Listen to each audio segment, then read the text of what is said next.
আপনারা দেখলেন, দেখেন নাই 16টা বছর? আরে আমার পাড়ার ভাই, তিনি একজন শিক্ষিত মানুষ, আমরা তাদেরকে মানি, কথা বল না, মহৎ মানুষ।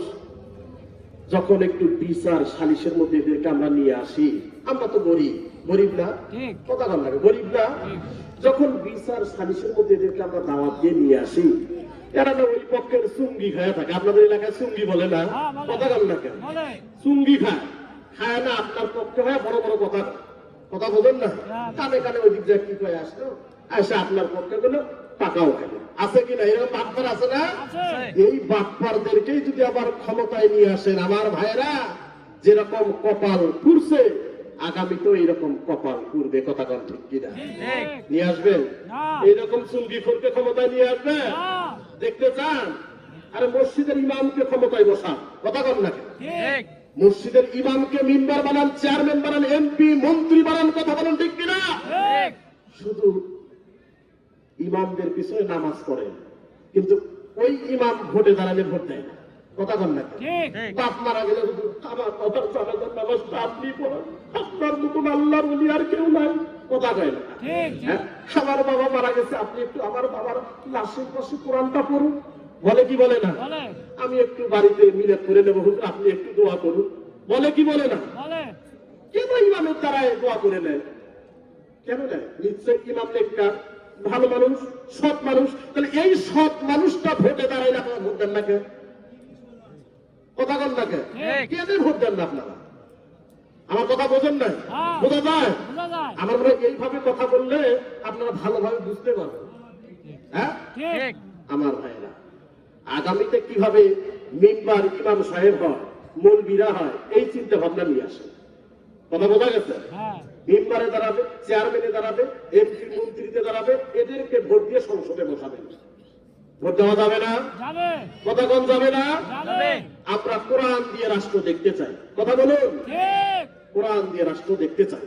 যদি এই কোরআনটা সংসদে না নিয়ে যান, আপনার আমানতের ভোট যদি এদিক সেদিক চুঙ্গি খরচের দিকে যায়, কিয়ামতের ময়দানে হযরত আবু বকর, উসমান, আলী, আমির হামজা রাদিয়াল্লাহু তাআলা আনহু, হানজালা রাদিয়াল্লাহু তাআলা আনহু, এরা কিয়ামতের ময়দানে আপনার বিরুদ্ধে কিন্তু নালিশ দায়ের করবে। কারণ এরা ইসলামের জন্য, দ্বীন প্রতিষ্ঠার জন্য, এই কোরআনের জন্য কিন্তু জীবন দিয়েছে, কথা বলুন ঠিক? আজ রংপুরের পীরগঞ্জের আবু সাইদ ভাই, আজকে আমাদের রংপুরের মানুষদেরকে মুফিস বলে, বলে কি বলে না? বলে কি বলে না? মুফিসরাই তো দেখে দিলে কি হবে, স্বৈরাচারকে হটাইতে হয়, কথা বলুন ঠিক কিনা? আমার একটা আবু সাইদ ভাই, এই আবু সাইদ ভাই যখন এই কুশা গুন্ডাদের সামনে যখন বুকটা টন টন করে দিয়ে দাঁড়িয়ে গেল, আবু সাইদ ভাইয়ের রক্ত যখন রংপুরের জমিনে রঞ্জিত হয়ে গেল, এই দৃশ্য যখন সারা বিশ্বের মুসলমানরা দেখেছে, বাংলাদেশের মানুষেরা, নর নারী পুরুষ সহ ছোট্ট বাচ্চা সহ ঘরে বসে দেখতে পারে নাই, কথা বলুন ঠিক কিনা? আমার ভাইরা, তারা রাজপথে নেমে সংসদ ভবন ঘেরাও করে সেই স্বৈরাচারকে দেশ থেকে তারাই দিল, কথা বলুন, আরো জোরে বলুন। এই কোরআন যদি না প্রতিষ্ঠা করেন, কোরআনের পক্ষে যদি না থাকেন, এই আবু সাইদ ভাই কিয়ামতের ময়দানে আপনাদের বিরুদ্ধে নালিশ করবে, কথা বলুন ঠিক কিনা? আরো জোরে বলুন ঠিক কিনা? আমার ভাইয়েরা, এই কোরআনের দাওয়াত পেয়ে কি হলো? হযরত বিলাল রাদিয়াল্লাহু তাআলা আনহু ইসলাম গ্রহণ করলেন। আবু বকর বিলালকে মুক্ত করার জন্য যখন টাকা পয়সা, সোনা গয়না নিয়ে উমাইয়ার কাছে গেল, আল্লাহু আকবার, উমাইয়া যা চেয়েছে তার চাইতে আবু বকর ডাবল দিয়ে সেই বিলালকে মুক্ত করে নিয়ে আসলো, বলুন আল্লাহু আকবার।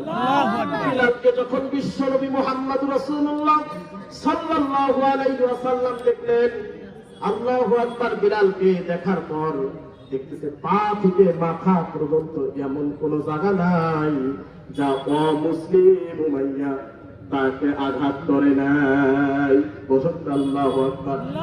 হযরত বিলাল রাদিয়াল্লাহু তাআলা আনহু, তিনি কিন্তু একটা আমল করতেন, এই আমলের কারণে বিশ্ব নবী মুহাম্মদুর রাসূলুল্লাহ সাল্লাল্লাহু আলাইহি ওয়াসাল্লামের জন্য দোয়া করতেন, আল্লাহ যে নবীর জন্য আমি আমার যৌবন নষ্ট করলাম, যে নবীর জন্য আপনার জন্য দ্বীনের জন্য আমি এত আঘাতপ্রাপ্ত হইলাম, আল্লাহ ওই নবী দুনিয়ার যদি কোনো বাহিরে চলে যায় তাহলে আমি বিলালকেও নবীর সঙ্গে রাখবেন, বলুন না সুবহানাল্লাহ।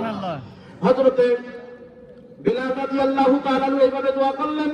বিশ্ব নবী মুহাম্মদ রাসূলুল্লাহ সাল্লাল্লাহু আলাইহি ওয়াসাল্লাম, আমার ভাইয়ের এটা রজব মাস চলতেছে, মিরাজের মাস। কিসের মাস? মিরাজের মাস চলতেছে।